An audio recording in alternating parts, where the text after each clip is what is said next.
Boa tarde, pessoal, tudo bem? Meu nome é Túlio. No vídeo de hoje a gente vai comentar sobre o fundo Betal11, suas vantagens, desvantagens, suas perspectivas e seus problemas. Para quem não sabe, o fundo ele tem alguns CRIs, um deles apresentou problemas. Esse CRI representa 10% do PL. Já fazem 2 meses que o fundo tem postergado o recebimento das parcelas do CRI. Eu vou comentar se isso é preocupante ou não. Bom, vamos lá. Para quem não conhece o fundo, eu vou comentar rapidamente. Ele tem uma taxa de administração de 1,1 sobre o PL, não a taxa de performance. Ele é um fundo que ele tem como objetivo a construção de ativos, aquisição e construção de ativos, de escoamento e armazenagem de produtos a serem distribuídos ao longo da cadeia logística. O fundo atua nas regiões da cadeia onde o déficit de infraestrutura e armazenagem é mais intenso e próxima das principais rotas de escoamento rodoviárias, ferroviárias e hidroviárias.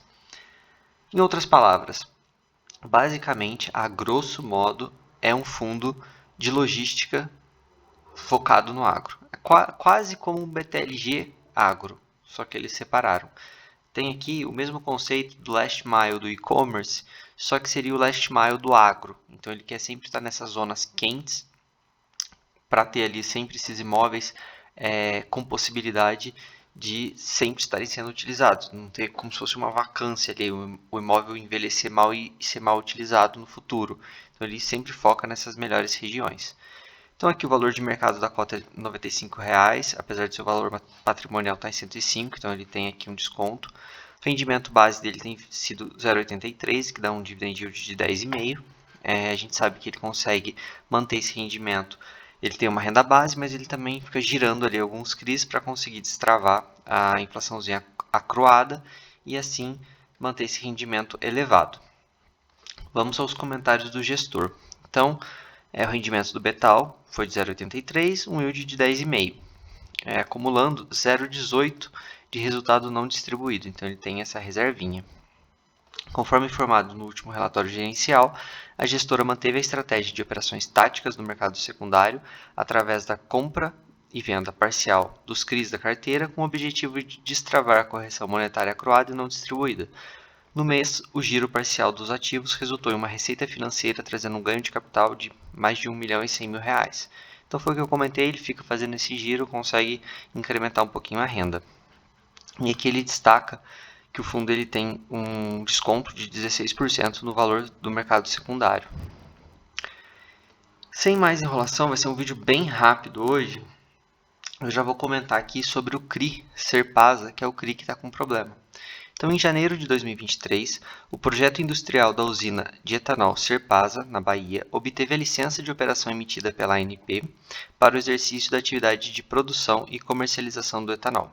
O Betal segue monitorando de forma intensiva a evolução operacional da usina, colheita, moagem, produção, etc., e, em conjunto com os demais credores e fornecedores da Serpasa, manteve a estratégia da postergação do pagamento referente ao mês corrente, visando ajudar a equalizar o fluxo financeiro de curto prazo na companhia.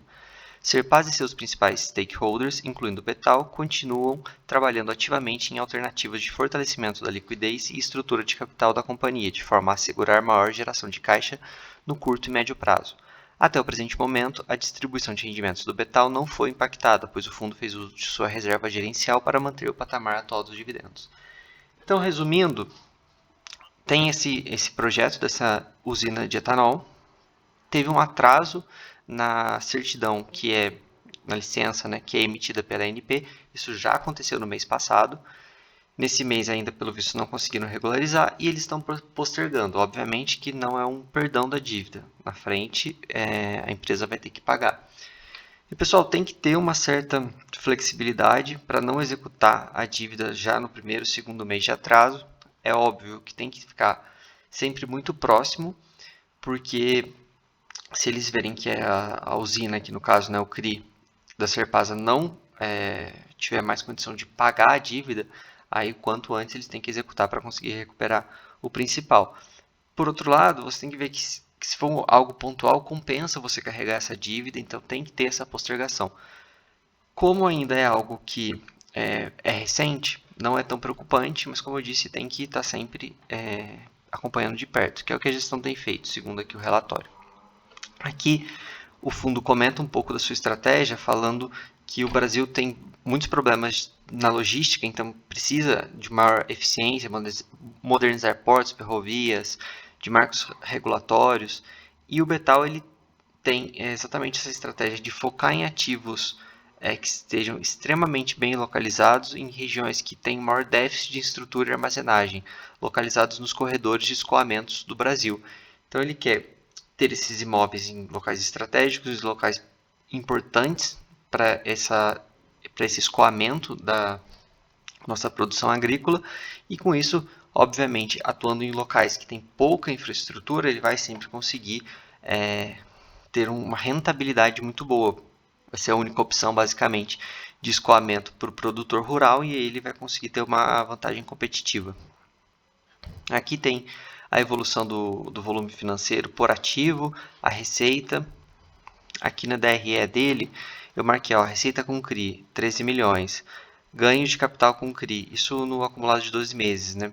11 milhões e meio, ou seja, ele consegue realmente, fazendo esse giro, destravar bastante capital para o cotista. Carteira de ativos, então aqui tem os tipos de ativos que ele investe, o perfil dos locatários, sempre com contratos atípicos, 100% IPCA. Receita imobiliária, vencimento dos contratos, perdão, todos bem longos ainda, basicamente a maior parte concentrado entre 2031 e 2035.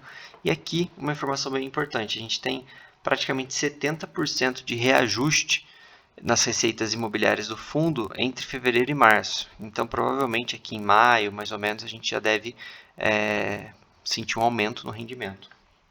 Claro, se o fundo continuar conseguindo fazer esse giro nos CRIs, destravando essa inflação. Aqui tem a distribuição geográfica, tem também as concentrações dos ativos, o CRI Serpasa aqui então é 11% do PL, como eu disse, mas isso aqui tem que acompanhar de perto, a princípio não preocupa. E aqui tem os ativos detalhadamente, eu deixei destacado aqui o cap rate médio, que é de mais de 10%, um valor elevado. Volume de negociação, rentabilidade, e é isso. Bom, sobre o fundo, é um fundo interessante, é um fundo que eu acompanho de perto, mas ainda não invisto.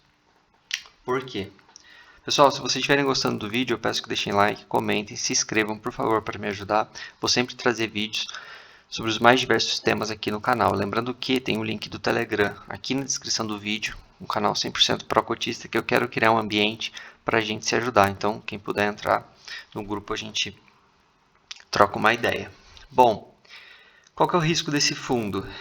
Ao meu ver, é um fundo bem interessante, que tem uma proposta bem interessante, mas essa questão de construção de ativos, de escoamento, ainda me traz um pouco de risco, ao meu ver, porque construir traz mais risco para o fundo, principalmente nesse momento de inflação alta.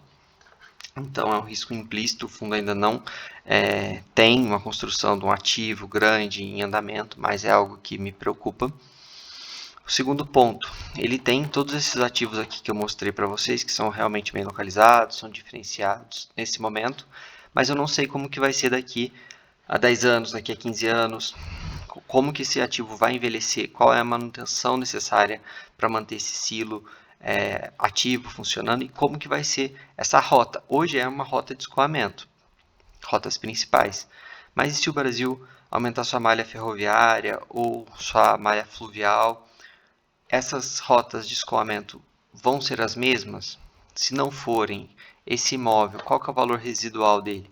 O fundo vai conseguir vender bem, ou o fundo vai fazer um giro e daqui a 5 anos, por exemplo, ele já se desfaz de um ativo para conseguir colocar um lucro no bolso e comprar um outro em um local melhor? Enfim, essas são as questões desse fundo que para mim a gente tem que acompanhar de perto, mas é um fundo com potencial bem interessante, que, como eu disse, a grosso modo é basicamente um fundo de logística, só que do setor agro, focado como se fosse no last mile. Então ele quer sempre essas localizações bem únicas. Então é um fundo para ter no radar, que eu acho bem interessante, mas ainda não tem. Bom, pessoal, se vocês gostaram do vídeo, então deixem like, comentem, se inscrevam e até a próxima.